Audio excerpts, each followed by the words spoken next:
Innalhamdulillah nahmaduhu wa nasta'inu wa nastaghfiruh wa na'udzu billahi min syururi anfusina wa min sayyiati a'malina may yahdihillahu fala mudhillalah wa may yudlil fala hadiyalah.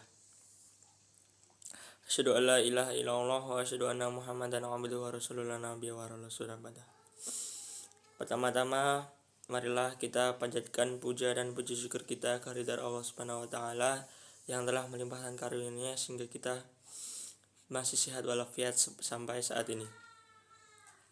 Dua kalinya salawat serta salam tak lupa kita haturkan kepada Nabi kita Nabi Allah Muhammad SAW, karena beliaulah yang telah membawa Islam dari zaman kegelapan menjadi yang terang benderang seperti saat ini.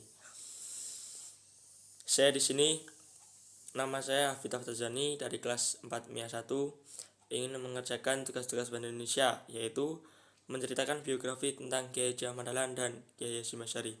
Yang saya akan ceritakan pertama ialah Kiai Hasyim Asy'ari. Kiai Haji Hasyim Asy'ari, nama lengkapnya ialah Kiai Hasyim Asy'ari. Tanggal lahirnya 10 April 1875 atau bertepatan dengan 24 Dzulhijjah 1287 Hijriah. Lahir di Demak, Jawa Tengah. Beliau dilahirkan dari kedua ayah dan istri. Nama ayahnya ialah Asy'aribu dan nama ibunya ialah Nyai Nafiqah.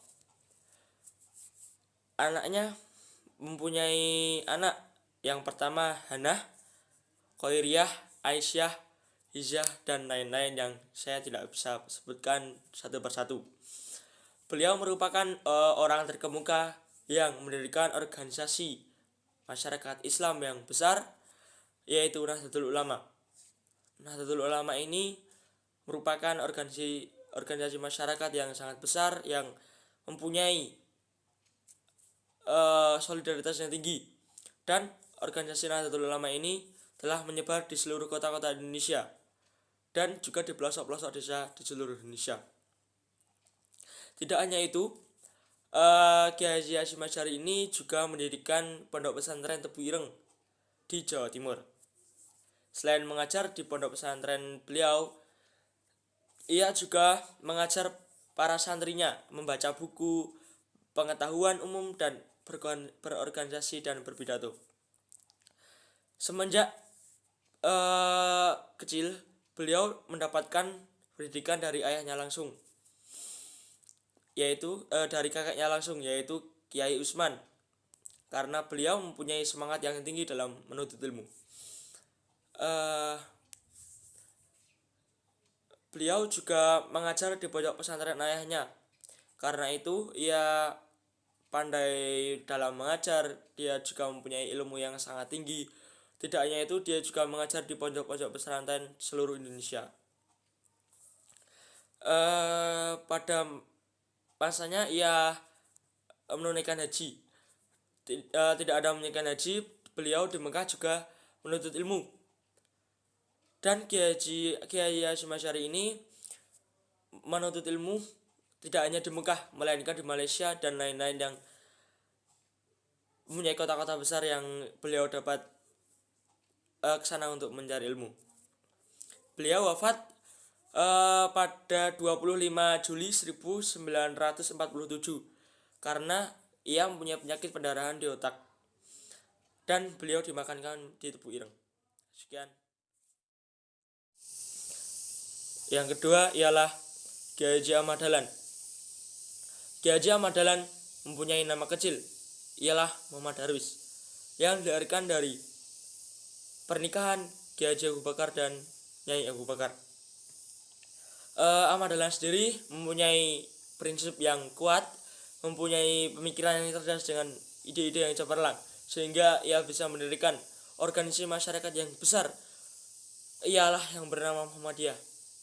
Muhammadiyah merupakan organisasi yang besar di dalam negeri ini, Indonesia, dan Muhammadiyah sendiri mempunyai pemikiran-pemikiran yang luar biasa sehingga mampu menyelamatkan umat-umat manusia di seluruh dunia ini. Tidak hanya itu, Ki Haji Ahmad Dahlan ini merupakan seorang khotib tetap di Masjid Gede Kauman. Pada usia 15 tahun, ia menunaikan ibadah hajinya.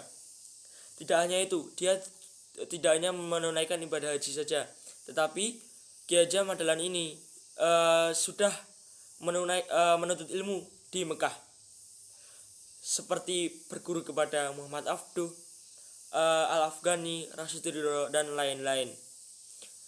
Setelah pulang dari Mekah, ia digantikan nama oleh ayahnya yang bernama Ki Haji Ahmad Dahlan. Dan Ki Haji Ahmad Dahlan setelah itu mempunyai istri yang bernama Siti Walidah. Dan Siti Walidah tersebut orang yang mendirikan Aisyah sendiri. Pada masanya Ki Haji Ahmad Dahlan merupakan pahlawan revolusi Indonesia. Orang yang sangat dicari-cari dari penjajah Belanda maupun Jepang yang telah menjajah negara kita. Karena Ahmad Dahlan ini mempunyai pemikiran yang luar biasa, mempunyai ide-ide yang cemerlang yang bisa kita jadikan untuk melawan penjajah pada masanya itu. Tidak hanya itu, Ki Haji Ahmad Dahlan ini juga mempunyai